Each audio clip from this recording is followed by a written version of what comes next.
ចិត្តបែបណាបើសង្សារសុំចែកផ្លូ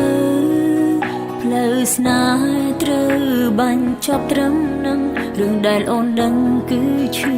ចាប់ណាស់នៅចាំបានទេថាអូនធ្លាប់សុំអ្វីពីប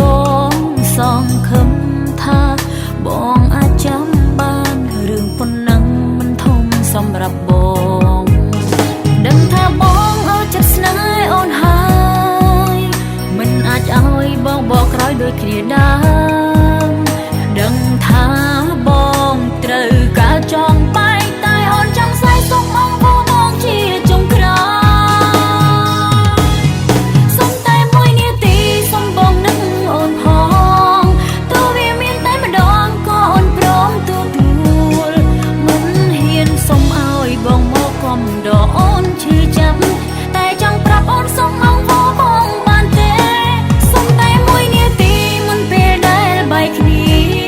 អូនមិនហ៊ានទៀមទាអ្វីលើសពីនឹងឡើយនឹងអូនផងនឹកដំនឹងធ្លាប់ជាសង្សារនឹងគ្នាមួយនាទីមិនចានពេកទេសម្រាប់បងអូនដឹងថាបងចង់បែកគ្នា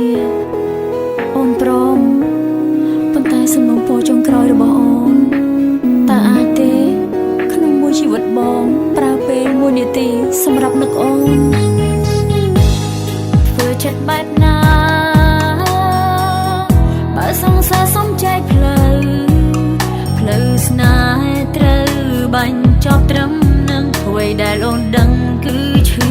ចាប់ណាស់ដឹងថាបងអត់ចិត្តស្នេហ៍អូនហើយមិនអាចឲ្យបងបកក្រោយដូចគ្នាដែរដឹងថាបងត្រូវការចង់បែកតែអូនចង់ស្អីសុំមកបងជាចុងក្រោយសុំតែមួយនាទីសុំបងនឹងអូនផងទោះវាមានតែម្ដងក៏អូនព្រមទទួលមិនហ៊ានសុំឲ្យបងមកកុំដកអូនឈឺចាប់តែចង់ប្រាប់អូនសុំមកបងបានទេសុំតែមួយនាទីមុនពេលដែលបែកគ្នាអូនមិនហ៊ានទៀមទាអ្វីលើសពីនឹងឡើយនឹងអូនផងនឹកដំនឹងធ្លាប់ជាសង្សារនឹងគ្នាមួយនាទីមិនចានពេកទេសម្រាប់បងសុំតែមួយនាទីសុំបងនឹកអូនផងទោះវាមានតែម្ដងក៏អូនព្រមទទួលមិនហ៊ានសុំឲ្យបងមកកុំដកអូនឈឺចាប់តែចង់ប្រាប់អូនសុំមកបងបានទេសុំតែមួយនាទីមុនពេលដែលបែកគ្នាអូនមិនហ៊ានទៀមទាអ្វីលើសពីនឹងឡើយនឹងអូនផងនឹកដំនឹងធ្លាប់